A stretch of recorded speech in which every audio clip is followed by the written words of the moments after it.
I personally am most unworthy. But I brought a girl child from the street. And I could see in the face of the child that the child was hungry. God knows how many days they had not eaten. So I gave her a piece of bread. And the little one started eating the bread crumb by crumb. And I said to the child, eat the bread. Eat the bread. And she looked at me and said, I'm afraid to eat the bread because I'm afraid when it is finished, I will be hungry again. This is a reality. Maybe we are not hungry for a piece of bread, but maybe there is somebody there in the family who is unwanted, unloved, uncared, forgotten. There is love. Love begins at home. And love to be true has to hurt. And this is what I bring before you. Love one another with great love.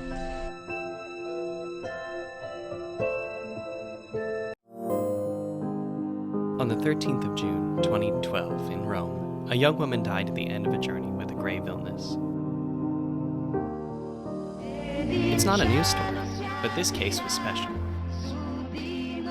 She was dressed as a bride. The funeral was a party. Her husband sang, and a crowd filled the church.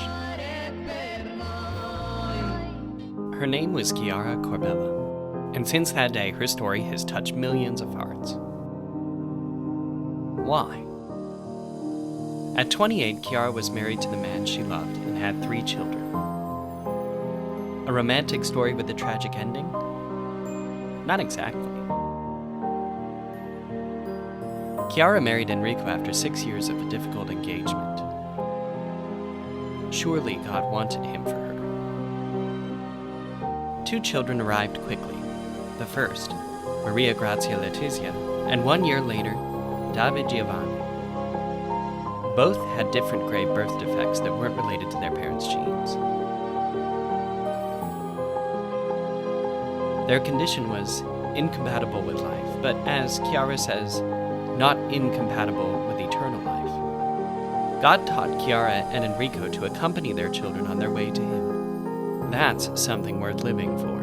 This is why Chiara and Enrico decided to carry them to term and entrust them to the Father not even an hour after birth.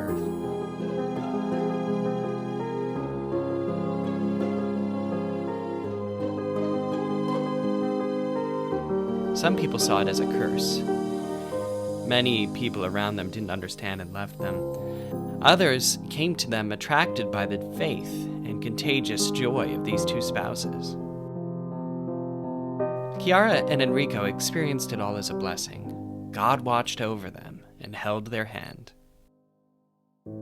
Then Chiara became pregnant with Francesco. This time, she was the one who faced illness, or the dragon as she called it. A malignant tumor. This too was an inexplicable mystery. God knocked once again on the door of their hearts, asking them to love Him above all things, and not to put down roots except in heaven.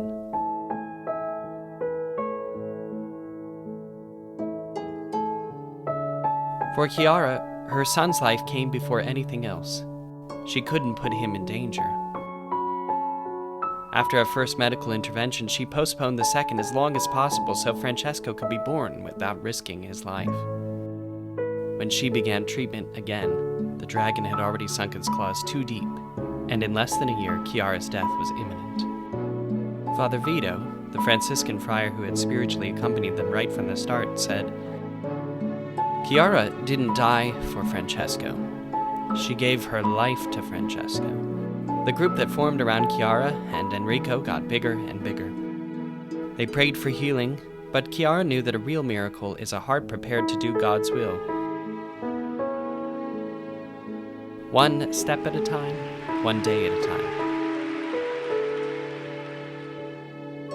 They made a last pilgrimage to Medjugorje to once again carry out the secret of their life. Abandonment, to the Mother of God, who, as at Cana, repeats to us, "Do whatever he tells you." By that time, Chiara had only a few days left to live.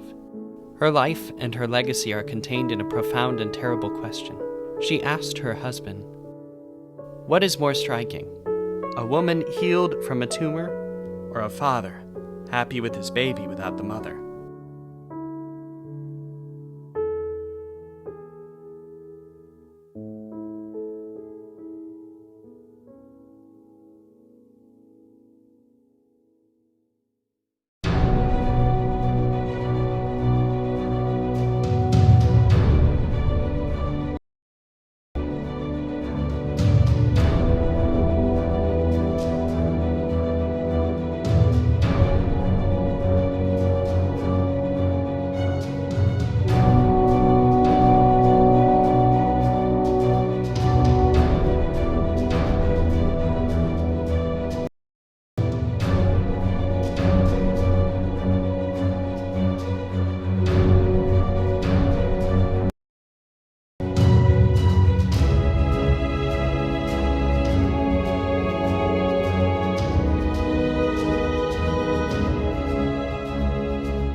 Saint Josephine Margaret Bakita was born around 1869 in the Darfur region of Sudan. In 1877, Josephine was kidnapped by Arab slave traders, and over the next 12 years, she would be bought, sold, and given away over a dozen times. Her experiences as a slave varied from fair treatment to cruel. She was a maid for her first owner. After offending her owner's son, she was severely beaten and sold. She then had a Turkish general for an owner. His wife and mother-in-law beat her daily. She suffered 114 scars from this abuse. In 1883, the Turkish general sold her to the Italian vice-consul Callisto Ligani. He was a kind master. When he returned to Italy, she begged him to take her, and he agreed. While there, she served another family as a nanny. When her new mistress went on a trip, Josephine was placed in the custody of the Canossian sisters in Venice. She was deeply moved by her time there and discerned a call to follow Christ. When her mistress returned, Josephine refused to leave. The superior of the Institute for Baptismal Candidates complained to Italian authorities on Josephine's behalf. The case went to court, and they found that slavery was outlawed in Sudan before Josephine was born, so she could not be lawfully made a slave. Josephine was declared free. She was baptized in 1890 and took the name Josephine Margaret and Fortunata.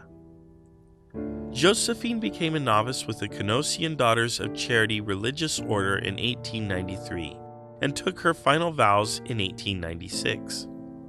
She was gentle and charismatic and often referred to lovingly as Little Brown Sister or honorably as Black Mother. On February 8, 1947, Josephine spoke her last words, "Our Lady, Our Lady." Her body lay on display for 3 days after her death. St. Josephine Bakhita was beatified in 1992 and canonized in 2000 by Pope John Paul II. She is the patron saint of Sudan, and her feast day is celebrated on February 8th. To learn more about St. Josephine Bakhita, visit Catholic.org, and if she inspires you or someone you know, shop for her items by clicking on the Catholic Online shopping link below for a one-of-a-kind shopping experience.